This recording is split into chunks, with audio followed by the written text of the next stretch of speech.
It's that time of the year again. Opening night is just under a month away, and it's time for fantasy drafts to get underway.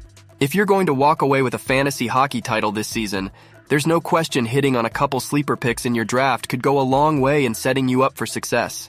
We've had some very interesting moves go down during this offseason, so I've put a list of the top 10 under the radar picks that will help you win your fantasy leagues. Number 1, Connor Brown. I only need 2 words to explain this pick: Connor McDavid. I see a lot of similarity between what Zach Hyman did this past year and what I think Connor Brown is potentially capable of. If all goes according to plan in training camp, Brown is expected to start the year on Edmonton's top line alongside the undisputed best player in the world, given that they played together in the OHL and absolutely lit it up. Brown had an injury-riddled year last year, recording 0 points in 4 games with the Capitals, but I think his playstyle is perfect for Edmonton's offense, and I wouldn't be surprised if he shatters his personal best of 43 points this coming season, especially if he gets some power play time with McDavid and Leon. Number 2, Pavel Zacha. The Bruins recorded one of the greatest regular seasons in NHL history last year, recording 65 wins, which is absolutely insane to think about. But they did this on the backs of one of the best center cores in the league, with Patrice Bergeron, David Krejci, Pavel Zacha, and Charlie Coyle.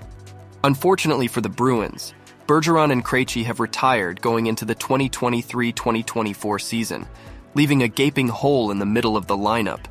This is why I think there's huge potential with Pavel Zacha, as he's one of the candidates to take on a much larger role for the Bruins, potentially as their number 1 center.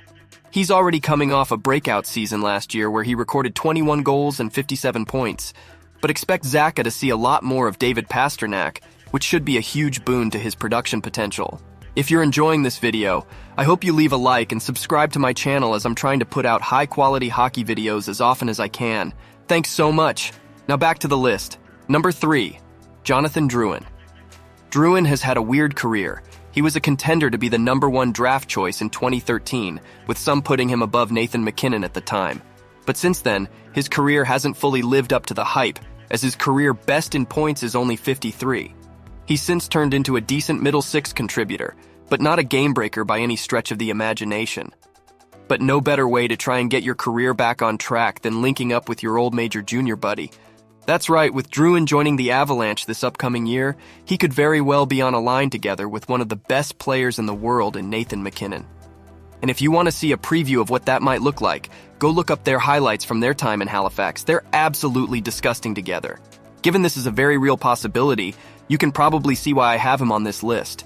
Being the 3rd member on a line with MacKinnon and Rantanen is a coveted spot that most wingers in the league would do heinous things to take. Whether Drouin can make the most of this opportunity remains to be seen, but the potential here is endless in my opinion. Number 4, Jakub Vrana. Vrana is a tough one. He's clearly exceptionally talented when he steps on the ice, as he made clear when he scored 10 goals in 20 games with St. Louis last year. But he's had some off-ice troubles, which add a bit of a question mark to him. He joined the Player Assistance Program in October 2022. He's since been reinstated and had a successful end to the season, but it's something to be mindful of during your draft. I think Vrana could be an excellent pick in a deeper league which values goals and assists primarily. He likely isn't a great pick for a banger league, as he doesn't hit much or take many penalties. But he should be one of the top options in St. Louis for the upcoming season, and I wouldn't be shocked to see him post career numbers. Number 5, Ryan Johansson. Johansson had a resurgent year in 2022 when he posted 63 points in 79 games with the Preds after a couple of lackluster years in a row.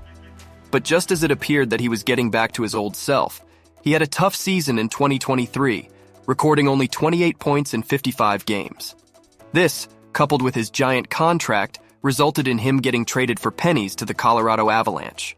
But I think this could be a great spot for Johansson, as the Avalanche are a team that has desperately needed center depth since Kadri's departure.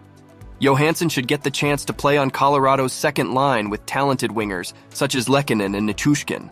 This is another player that I would target in the later rounds, as he still has a lot of question marks around his potential this season. But he could be a major hit if he works out with Colorado. Number 6, Sean Durzi.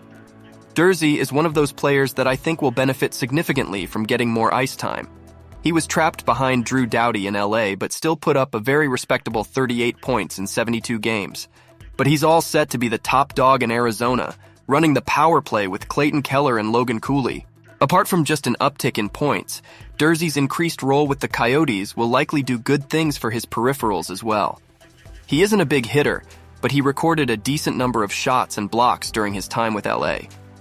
These should only increase as he plays a bigger role in the desert. Number 7. Jonathan Huberdeau. It feels crazy to even include him on this list, but Huberdeau had one of the biggest fall-offs in the history of the NHL last year. Actually, he statistically had the biggest fall-off in the history of the NHL, going from 115 points in 2022 with Florida to just a measly 55 points in 2023 with Calgary. Safe to say his transition to the Flames has been difficult, as it appears the pressure of playing in a Canadian market and playing under a very suppressed system under Sutter really didn't suit him. But sometimes all you need is time. With a year gone by after the trade that shook the NHL, I have hope that Huberdeau can somewhat return to form this year. It also helps that the destroyer of all things offense, aka Daryl Sutter, is gone from behind the Flames bench, which should hopefully help Huberdeau's production as well. Side note, remember when Sutter was named the second most handsome coach in the NHL according to some beauty analysis app? Yeah, I want some of what they're smoking over there. But anyway, I do think Huberdeau has very real potential to return to point-per-game form this coming year playing on a line with Lindholm. But given the doubts with his play last year, I don't think I would risk a pick on him in the early rounds, especially since he doesn't contribute much other than points. But I think he's an excellent 4th or 5th round pick depending on your league settings. Number 8. Elvis Merzlikins. In every way you look at it, the Columbus Blue Jackets were absolutely terrible last year, and Merzlikins was no different, as he recorded his worst statistical year since entering the league. But in their defense, they did have a lot go wrong for them. Losing Werenski, Bachvist, Jenner, Voracek for significant portions of last year made for a very tough 2022-2023. But things look significantly better for the Jackets going into the 2023-2024 season, as they've significantly bolstered their blue line with the additions of Severson and Provorov. And on top of that, they should be getting a fully healthy Zach Werenski back as well. Oh, and I forgot to mention they hired Mike Babcock as well, who knows a thing or two about winning. And with Korpisalo gone, Merzlikins is the clear number 1 in Columbus. Expect a bounce-back year from him in the Jackets. Number 9. Seth Jones.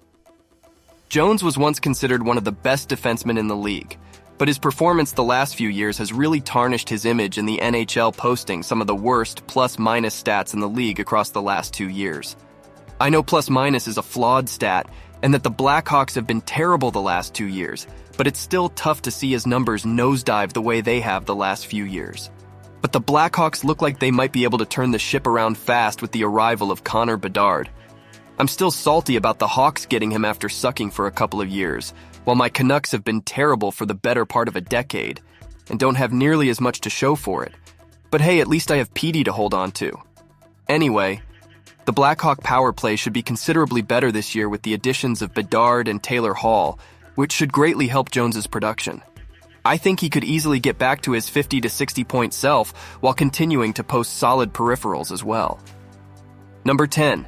Brandon Hagel.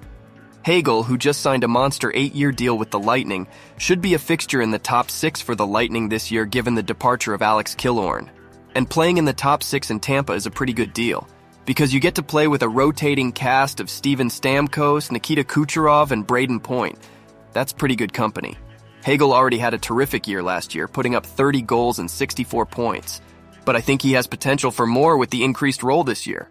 Thanks for watching. I hope you enjoyed this list. Comment below if you think I missed any other under-the-radar picks.